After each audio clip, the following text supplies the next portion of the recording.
ரகசியமாக செய்யப்படும் தர்மம் அல்லாஹு தஆலாவின் கோபத்தை அணைத்து விடுகிறது என நபிகள் நாயகம் ஸல்லல்லாஹு அலைஹி வஸல்லம் அவர்கள் கூறியதாக ஹஜ்ரத் அபு உமாமா ரலியல்லாஹு அவர்கள் அறிவிக்கிறார்கள். தப்ரானி, ஒருவர் நற்செயல்கள் செய்கிறார், அதனால் மக்கள் அவரை புகழ்கின்றனர், அவருக்கு அந்த நற்செயலின் கூலி கிடைக்குமா? மக்கள் அவரை புகழ்வது முகஸ்துதியை சேராதா என்று நபி ஸல்லல்லாஹு அலைஹி வஸல்லம் அவர்களிடம் கேட்கப்பட்டது. இது மூமினுக்கு உடனடியாக கிடைக்கின்ற நற்செய்தி என நபி ஸல்லல்லாஹு அலைஹி வஸல்லம் அவர்கள் பதில் கூறினார்கள். இதை ஹஜ்ரத் அபூ தர் ரலியல்லாஹு அவர்கள் அறிவிக்கிறார்கள். முஸ்லிம். தெளிவுரை.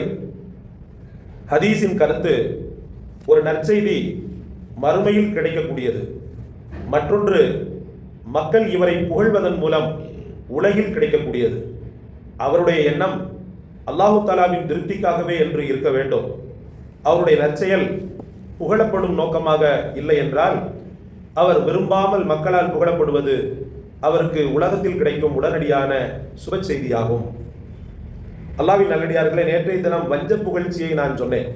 வஞ்ச புகழ்ச்சி என்பது ஒருவர்கிட்ட இல்லாத திறமையை ஒருவர் செய்யாத ஒன்றை செஞ்சாருன்னு சொல்லி அல்லது செஞ்ச ஒரு காரியத்தை ரொம்ப மிகைப்படுத்தி பேசுறது தான் வஞ்ச புகழ்ச்சி.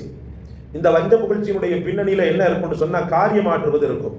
அதாவது இவனை வஞ்ச புகழ்ச்சி செய்து இவன்கிட்ட இருந்து ஏதாவது ஒரு காரியத்தை செஞ்சிடலான்றதுக்காக தான் அந்த கள்ளத்தனமான புகழ்ச்சி. அந்த புகழ்ச்சியில எந்த அர்த்தமும் கிடையாது.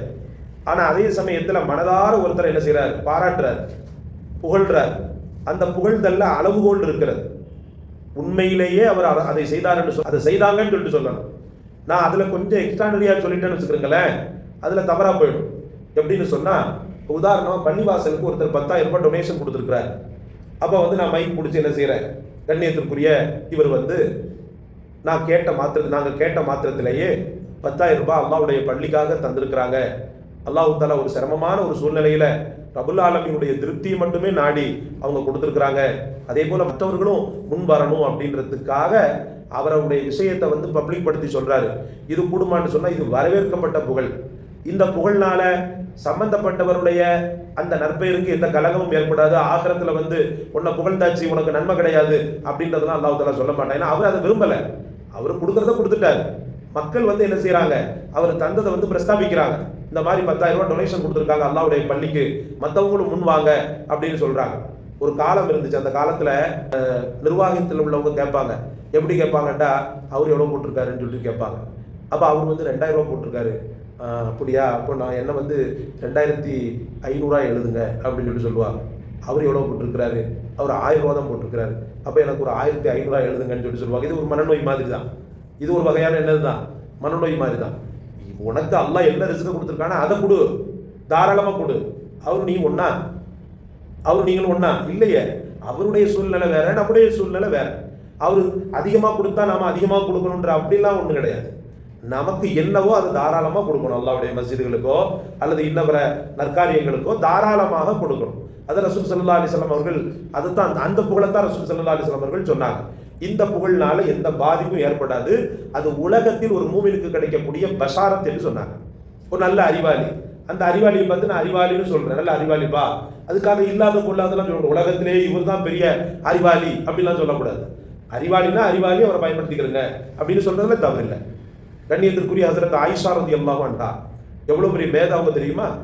பெருமானார் ஸல்லல்லாஹு அலைஹி வஸல்லம் தைரியமா பட்டவர்த்தனமா ஜனத்துக்கு மத்தியில, ஜனத்திரளுக்கு மத்தியில சொன்னாங்க, சலூ, கேட்டுக்கொள்ளுங்க. என் வாழ்க்கைக்கு பிறகு, என்னுடைய மௌத்துக்கு பிறகு உங்களுக்கு ஏதாவது டவுட்னு சொன்னா சலூ, நீங்க கேட்டுக்கொள்ளுங்க. யார்கிட்ட கேட்டுக்கொள்ளுங்க? என் மனைவி கண்ணம் சிவத்தன்னு சொன்னா ரொம்ப கலரா இருப்பாங்கன்னு நினைக்கிறேன். ஹஸரத் ஆயிஷாவை சொன்னாங்க, கண்ணம் சிவத்த இந்த பெண்ணிடத்தில் நீங்கள் மார்க்க விஷயத்தை கேட்டுக்கொள்ளுங்கன்னு சொல்லி சொன்னாங்க.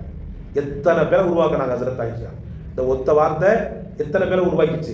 அப்துல்லா இப்னு மசூத் ரலியல்லாஹு ஆயிஷா நாயினுடைய மாணவர், அப்துல்லா இப்னு அப்பாஸ் ரலியல்லாஹு ஆயிஷா நாயினுடைய மாணவர், ஹஸரத் அபூ ஹுரைரா ஆயிஷா நாயினுடைய மாணவர், ரசூலுல்லாஹ்வுடைய மாணவராக இருந்தாங்க. அதுக்கு பிறகு ஹஸரத் ஆயிஷாவிடத்துல ஹிஜாபுடைய மாஹுல்ல சும்மா அஸ்ஸலாமு அலைக்கும் சொல்லுங்க மார்க்க சட்டம் அப்படிலாம் கிடையாது. ரொம்ப பேணுதலா இருக்கணும். ஹஸரத் ஆயிஷா என்ன செய்வாங்க?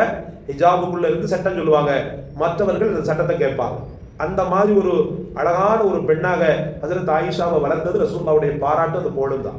அல்லாஹ் ரப்பல் ஆலமீன் எது புகழ் எது இகழ் என்பதை விளங்கி மக்களிடத்தில் பரஸ்பரம் பழகக்கூடிய நல்ல தௌஃபீகை தந்தருள்வானாக.